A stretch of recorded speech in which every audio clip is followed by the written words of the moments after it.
Hi guys, welcome to Office Blokes React. I'm Office Bloke Dave. I'm Office Bloke Mike. I'm Office Bloke Daz. Together in a room, all three of us make the Office Blokes. Yes, we do. Correct. Chipper. Chipper. Chipper. I used to have one of them. Did you? Yeah. Just compared to yesterday where it was a Monday, we were all... Chipper. I won it in a Green Cross Code competition that my gran did for me. I knew nothing about it. And I got presented by it with it. Fuck you on about? A local shop. I missed something here. A chipper. What? Chipper bike. You remember chippers? Maybe chippies. Chipper.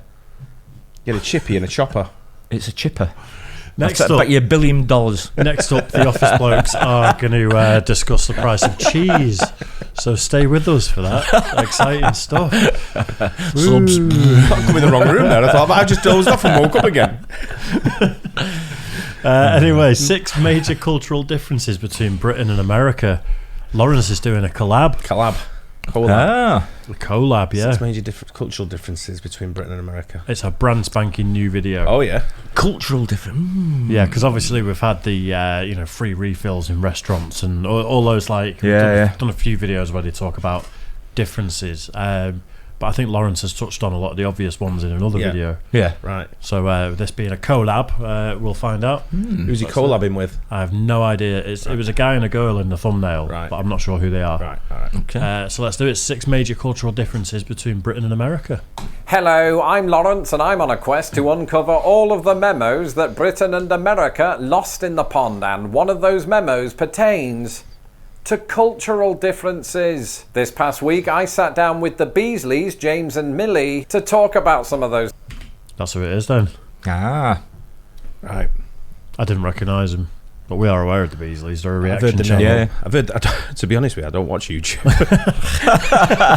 They are If I'm being 100% honest. they are a reaction channel and they cover similar topics to us. Oh, okay. Yeah. So, yeah, I've heard you mention them, so Yeah. I know the name, so that's where... No, we don't look at other reaction channels to see what they're doing. That's disgraceful.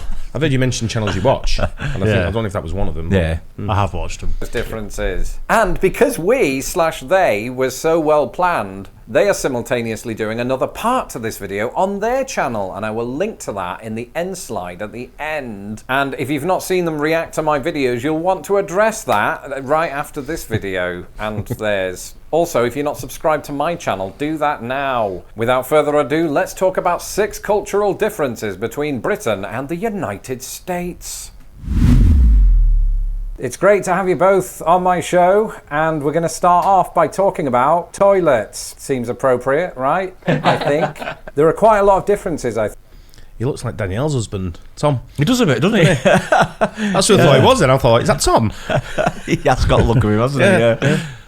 In how Brits and Americans sort of operate around toilets, and one of those is in Britain we often pay to use a public loo. What is that all about, guys? It's a weird one. It is true, but it's also a little bit of a misconception as well, isn't it? It's like... Yeah, it's not every public toilet. So, like, we have public toilets that you can go to. I mean, they aren't nice. Yeah. But you don't have to pay. But even at events and things like that, festivals, you know, it's like 50p, a pound. Train stations are quite bad, but again, I don't know if you experience that, Lawrence. But it's so frustrating. You need the toilet, especially nowadays. No change has on change. it. Who has change? No. And it's like 20p. So they haven't introduced like a credit card system or anything like that, or pay by check on your way in? Not yet. Be weird, wouldn't Not it? that we know of. It's interesting, but you mentioned there that it's somewhat of a misconception, and I hear you on that, because I think that a lot of Americans who perhaps visit the UK have maybe been to London, right? And you'll often find these things in London, so therefore it seems like they are pervasive throughout the entire country. But I'm with you on that. I think that most public loos that I'd go to in Grimsby don't have a pay system of any kind. I think the reason that Americans are confused by it is that you just don't really see that here in the land of the free. Again, it would be weird if you suddenly had to hand over 10 cents just to go and spend a penny. That's a euphemism. It's weird. Because where do they expect you to do it? You know, you can't do it on the street. You need the toilet. There's a toilet there. Exactly. But you do make a good point. I think it is London-based mainly, isn't it? Yeah, I think it is the big city where they can get the money out of the tourists, and unfortunately that's where they make the money from the toilets. I think that is the main thing, you yeah. know. Yeah. In my opinion, I wonder how many people just take a shit on the floor in front of the thing just out of spite. Not many, I wouldn't have thought, but I thought it might just be to keep like the homeless out or something like that. It's to stop it being a crazy bum fest, isn't it? I think if you've got an attendant there, they're the ones to go at, but they're the ones that you usually have to pay. And I think because councils don't want to pay for 20, 30, 40 grand a year for an attendant to stay in the toilets, stuff like that. Probably more than that. In fact, if someone's there 7 days a week, I think that's why you have to pay. I think it's more towards the upkeep and paying for an attendant to be there to keep them. You don't need an attendant though. Yeah, well, have you been in toilets that haven't got an attendant now? Yeah. It's adorable. And some of them are absolutely disgusting. Yeah. They're absolutely. But you're not rank. going to have someone stood there with spraying aftershave on you when you walk out. No, you have like a public toilet. You have like the one at the town square area. Do you know where they're doing up? Yeah. Down the side of the building, there's public toilets there, isn't there? Yeah. Joining into the building. Yeah. There's an attendant on there. They're spotless. Is there? Yeah. Of course. The one where you go downstairs. Yeah, and he's like a guy with a mop bucket and he sort of hangs around and just clean up constantly just constant and keep cleaning, them constantly clean. making So when sure you're there's going hand in, towels and all that kind of stuff, soap. so going for a dump, you can actually use it, and it's not that full of shit everywhere and covered in toilet paper and stuff It's like when that. you go, it's the same as the service stations. When you stop at a service station on the motorway, they're normally pretty clean as well because they have the guy or the girl or whatever cleaning. Yeah. I'd rather pay something like 50 pence or something for a clean toilet. Yeah. I really would. Yeah. But some of them are absolutely. I mean, some places are never going to be like you go in clubs and stuff like that in town, and some of them are a bit rank. But as long as you're not going for a number two, you're just about to get away with it. Just find your local Weatherspoons, and theirs will be marginally cleaner. But you always have to go upstairs or downstairs. That's the problem. Best one I ever seen was in Liverpool when I was having a pee in the toilet, and next to it is the trap, and someone was in there taking a dump, and the guy's just like, I can hear the toilet paper just going like, drrr, drrr, drrr, and the guy's mopping up. He put his brush. I told you this story before. I think you're Put his brush under the door and went, "Alright, shitty ass." Keep wetting with the fucking mop. Wow. It's one of the funniest things I've ever seen. Lovely. It always pays to carry a flask. Just in case. Just in case. No, don't Unless you're female, then it's not as easy. Well, exactly. Yeah, I am speaking on behalf only of men. Yeah. But speaking of toilets, another sort of vast difference, I think, is that when you go into a public loo in Britain, you do feel like it's a private affair. Nobody can really see what you're doing. But in America, you have that thing, right? This is something I experienced when I first moved here, quite unsettling at first, where you have a gap in the door, and in your head, in your irrational mind, you're thinking, someone's watching me now. When you visited New York City, did you get to experience that? So the first time I noticed that was at the JFK airport, and I popped in to go to the toilet, and I remember just closing the door, and I had to keep I think I opened and closed it a few times. I was like, surely this isn't the gap. Yeah. I opened just to make sure that I had closed the door properly. And when you're sat on the toilet, it's kind of I don't know, I found myself peering to the side of it, so I wasn't in view. It was, a weird experience. I didn't need to actually go into a cubicle when I was in New York, so I never experienced it, but it sounds very strange. I don't want to be in that situation. Yeah. No, absolutely. And it's like how when we were talking on your channel about... Imagine just seeing someone's eye.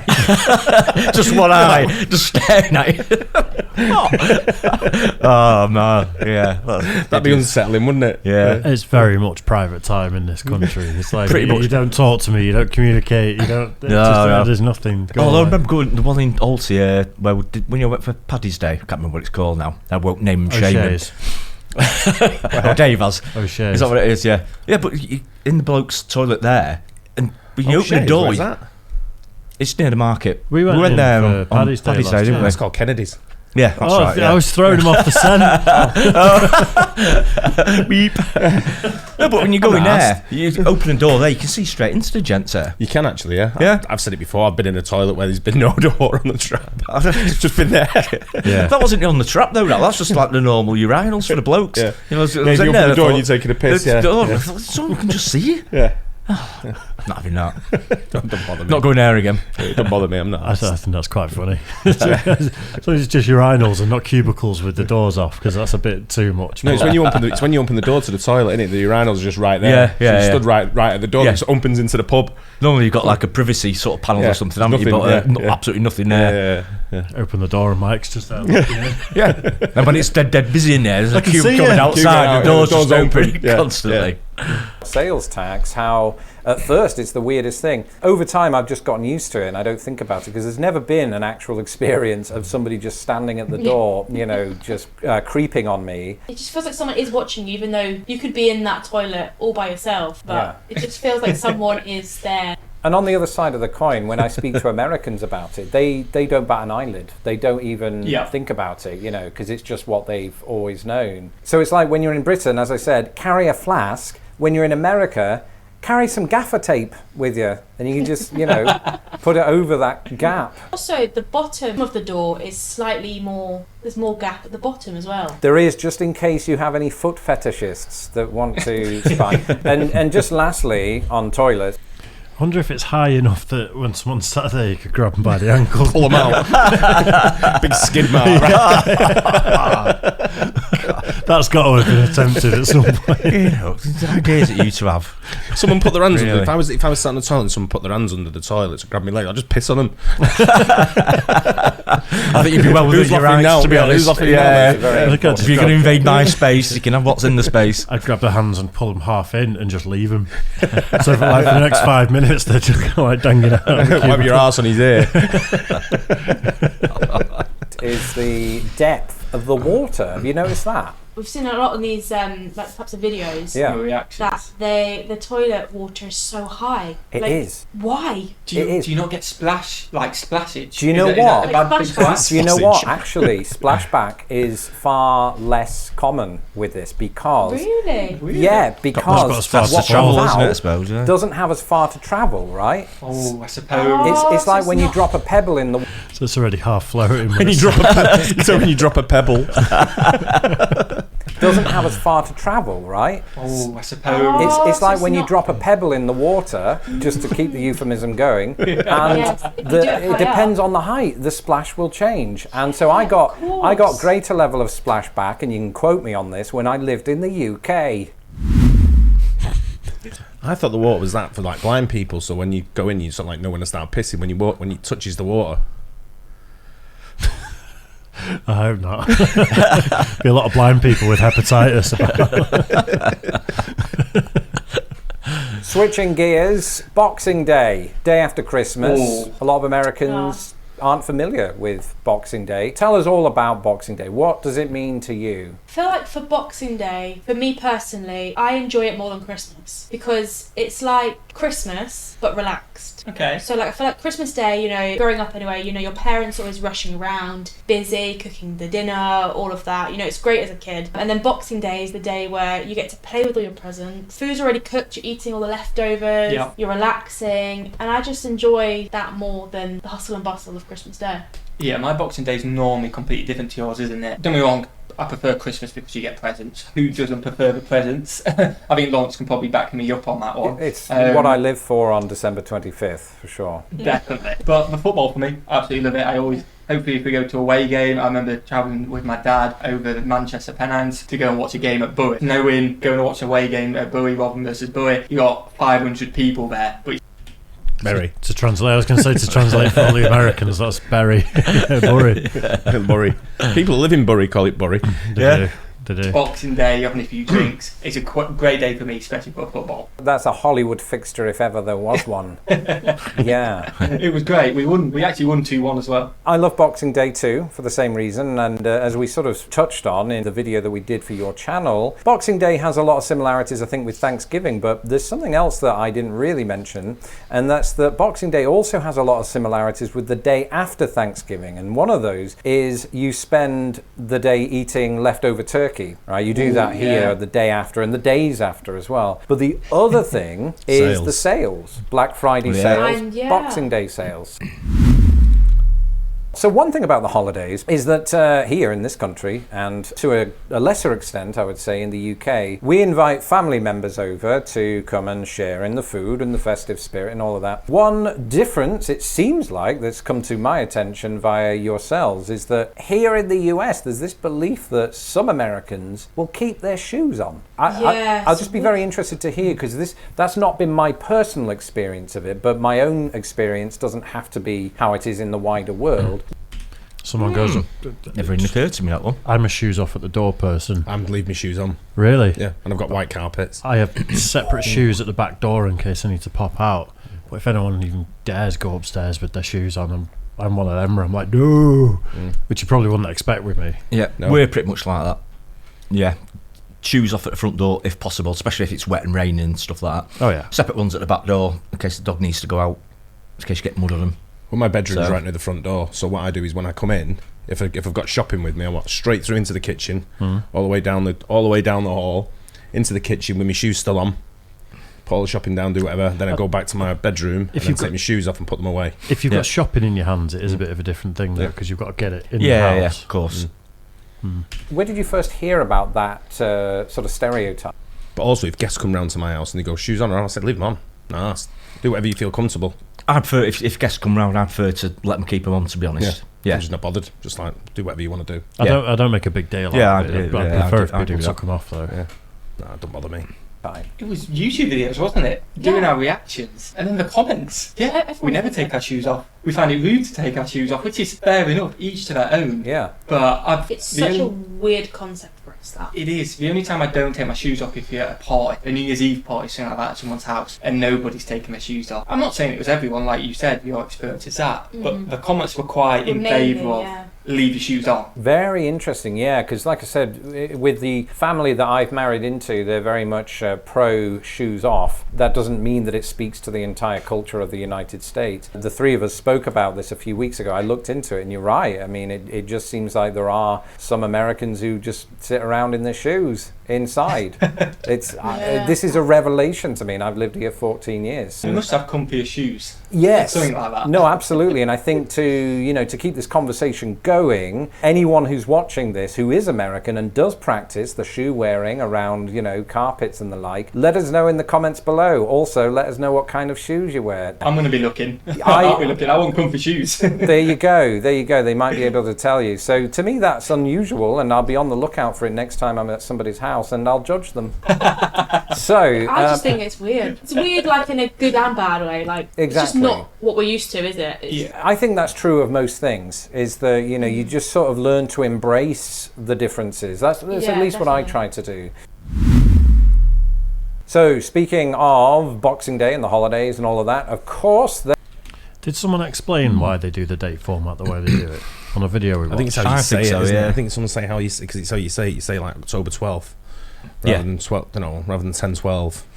Yeah, I think So that's it's just the way they 12th of tend to. October. Right. What does Boxing Day mean to you? Leftovers. Yeah. Again, I agree. Sort of probably more relaxing day than Christmas Day. 'Cause it's always a bank holiday anyway, so we're always off. Off work and I don't things really. like that. Usually more. Yeah, I'd say it's probably more chilled out normally. Yeah, maybe just watching sport because there's always Same football sport, on. yeah. Watching football, just chilling out at home. Don't normally go out to the sales or anything these days. I Not don't- Box Day because the sales are on all year round these days, aren't they? Yeah. On all Yeah. the time. They start before Christmas and then they'll go straight on after Yeah. it. So We're very chilled out on Christmas Day. We don't do anything. Yeah. yeah, There's no like big family gatherings or anything like that, or big get-togethers. Even before we were talking about, I don't know, what should we do? Should we find a hotel, go to a hotel, restaurant? So, but leaving it a bit late now for that. Yeah. So, but it's Boxing Day for me is all just pure sport. yeah. Usually get sport and Yeah. don't you? That's yeah. Look I've got forward the to that. pub, got the pub, try and get some horse racing on. Yeah. Have a few bets. Watch a bit of footy. Yeah. Watch the footy. Yeah, I agree with that. I like getting out for a walk on Boxing Day. But the problem with that is everyone does that. So all these nice places you go are just random people. Just random. Oh yeah, it's not how you want it really. Is it? You want it nice and quiet, don't you? Chilled out. But Yeah. then you find there's thousands of people got the same idea. Yeah. But it's kind of a non-day. I mean, there's not many days where It I'm is. like, even Christmas Day is a bit like, you just... Sport pub, mate. It's another day. That's exactly what Boxing Day's for. That's all you need. Yeah. They Bit of food. fall on certain dates of the year, and dates are very much a thing that leave you in a bit of a pickle when you move between the two countries because of the way we write them differently. What's your experience of that? Is it because obviously we live in this sort of global society now where you could interact with Americans on the other side of the pond just from your keyboard. Do you ever get any kind of confusion over the dates that they might write in the way that they write them? We've had confusion the opposite way round, where I've set up a stream for let's say this Saturday, and just to make it clear, I'll put the date in there, and in my comments saying, we're not in that month, we're not in December yet, like what previous it. I'm so like, in my head, because you forget, don't you? Yeah. Like, what? No, I'm saying 12th of June or whatever. And it's like, what? Yeah. After the 12th, like the 12th month, I can understand exactly what you're talking about. But it's before that, I don't know what month we're in. When it clashes. Yeah, and then I'm like judging myself, like, are we actually in May? What? Yeah. Similar things have happened to me when I first moved here. I was asked by some entity my date of birth, and I gave it in the British format just through instinct, and they quickly had to correct me that there was no such thing as an 18th month. But one of the other confusing things also sort of pertains to my birthday. Well, it's not so much confusion, it's just a source of regret, because when I lived in the UK, my birthday was a numeric palindrome. In other words, the same backwards as forwards. And then I lost that magic when I moved here. I lost it. Oh, yeah. Yeah, I think a big one on that is probably all the PO boxes we've received. Yeah. And if any legends are watching, thank you so much. But you get the best before dates, the out of dates. Yeah. And because there's so much food, it's not like we're just eating it straight away. No. We're putting it in a bit of storage. We pull it out a month later. You kind of forget it's Yeah. American, and you get confused with it out of date. And we're not sure if it's what date it's saying. And Millie's like, oh, this was out of date 3 months ago. We can't have that. No, it's got 3 months left. Literally. And it's that kind of make sure you don't throw any food away because you're getting confused. Yeah. So we've got to be really on it for that. Drug commercials on television. This is a thing, right, that I started to experience after moving to the US. And it's common, right? You'll be watching television in the middle of the day and, it feels like 33% of the ads are about either hospitals or the acquisition of medication. And that's mental. It is, yeah. It's so pervasive in American society to the extent that you not only see it on television, but on many billboards too, as you're driving down the interstate. Wow. But that's I don't know if this is just paranoia on my side, but I haven't seen a lot of funeral adverts at the moment. Just every time I turn the TV on, they're like, have you planned your funeral? And I'm like, I'm looking round and I'm thinking, someone you watching me here? Yeah. Tis the season, I think, isn't it? I don't know. Flu season and stuff like that. Yeah, it tends to get a few more I get casualties, I think, over the winter. I've seen loads of them. I get life insurance ones all the time on Facebook, and it'll say the difference between getting life insurance now when you're 36 years old versus when you're 39. I'm like, I've never put my date of birth into Facebook before. How do you know I'm 36? Yeah. I mean, we definitely don't get any drug-related adverts, do we? I don't think. Not on the TV. Antihistamines. Pretty much, yeah. You might get that. You might get sort of like cough remedies and cold remedies and stuff like that. But I think a lot of it's sort of like dental sort of work, isn't it? And things like that. You do get quite a few of those, but not some more the actual drugs that sort of like dispensing. We don't really guarantee the funeral one. It's got like a white Labrador legging it across to some old bloke sat in a chair. Yeah. And it's like, have you thought about your funeral plan? And how your family are going to feel after you die? And I'm like, nope. Not my problem, mate. Find myself talking back to the TV. I didn't know how expensive it all was until someone sort of close to me had a parent die, and then they talked about how much everything cost. And I was like, I didn't understand that you needed like 6-7 grand. Yeah, you just thought like the council to rock up and sort it out for you. There was a whole thing with the gravestone, and that had to be a certain thing, and then it was wrong, and it cost like an extra grand or an extra couple of grand, and then it wasn't put up for months because of the council. And I'm like, it shouldn't be that hard. No, really. Yeah, it's like in my world, it's kind of down there. It's just go for the cheapest option on the plan. Yeah, and then absolutely choose that. Yeah, and don't even worry about anything else. Yeah, I'm dead. Nothing you can do. Yeah, no, it's over. I'm going to be as much of a burden as possible. I'm going to write a will that's about that long, with loads of steps that you've got to do. Otherwise, you didn't love me. Passwords for your accounts and everything.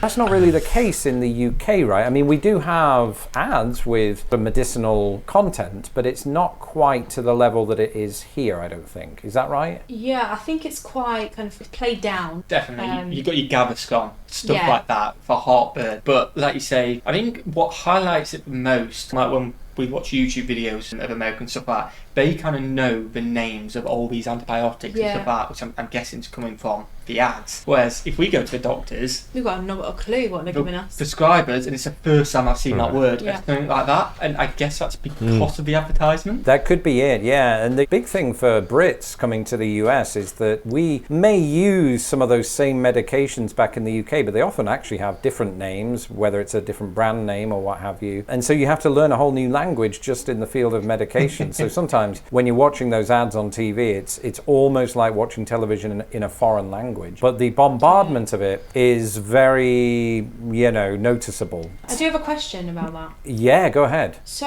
I think this is coming from like working in education. You're probably familiar with CBBC in Britain. Obviously in the US, I'm sure they have children, young people kind of programs. Do they have these drug commercials like during those? That's a good question. You may not know, but off the top of my head, I just every week. off the top of my head, I don't know the answer to that because for one, I don't have kids, but can almost imagine that they negate those kinds of ads during. Yeah, I think it's probably sort of like target audience them to older. Get like for them kids programs. It's all what you could buy toys and stuff Yeah. like that. Of course, it's for the kids, and maybe for young parents as well. But all that kind of stuff. A lot of these drugs and that probably, in general, be more for older people, weren't they? The older generation. So it's unlikely that they put them in, at that time of the day. Yeah, they put them on like the Wheel of Fortunes on or something. Yeah, like it's that, time and a place, isn't it, for all types of adverts. So target audience, isn't it? Imagine a 4-year-old coming up saying, "Can we get the menthol Benadryl this time?" I saw an advert. I'm not quite keen on the cherry, so children's TV shows, just because America's quite big on protecting children, I think, from advertising. It certainly is on YouTube and in the US, and that's because the FCC sort of passed a law limiting the ability to advertise to children. Oh, wow. Yeah, so I would be surprised if those kind of ads were ever targeted to kids. Maybe their parents, for sure. Okay, well, thank you, the Beasleys, for joining me today on my channel. This was a great discussion, guys. And to those of you watching, if you would like to follow the Beasleys and see their reactions to not just my content, but also a wide variety of things, then you should do that. I am going to post the links below, and you should also be seeing the links here on the screen as well. The Beasleys, do you have any parting words? just thank you so much for the opportunity. Yeah, thanks for having us. I've had a ball. I don't know if you I've have. had a great time. Hopefully you guys enjoy the videos as well. That's the most important thing, isn't it? And yeah, thanks for having us, Lance. Absolutely. Nice people. There you go. Yeah, very good. Yeah. Excellent. Yeah, I've watched a couple of their videos. Yeah. Obviously, they cover similar topics to us, so I try not to watch anything we could react to. Yeah, the only time I watched anything on YouTube is when we do it here. That's fine. Yeah. I just haven't got time in my life. We're not as big as on YouTube as Dave are. I think Dave's more the connoisseur. I think it's the culture as well. That's when you talk about culture. That's the young and old culture. Not saying that we're old, but Dave's pretty old. Yeah. No, but Dave's younger, but it's that age group. My son doesn't watch anything other than that. He watches sport on regular TV, but everything else then is YouTube. But even the stuff Dave watches, it's more like younger as well. You know, he's saying, alluded to like South Park the other day that you started watching it when you were probably in your teens or something like that. Yeah. But I was sort of I seemed a bit old for it. I already had kids, and then it's sort of not the type of thing I was watching on telly, sort of thing. So gives us a good view anyway, doesn't it? And a good range of different topics and stuff. So yeah, fair enough. Yeah, it's good that though. Hope you guys enjoyed that too. Don't forget to like and subscribe. I'll catch you on the next one. Cheers, guys.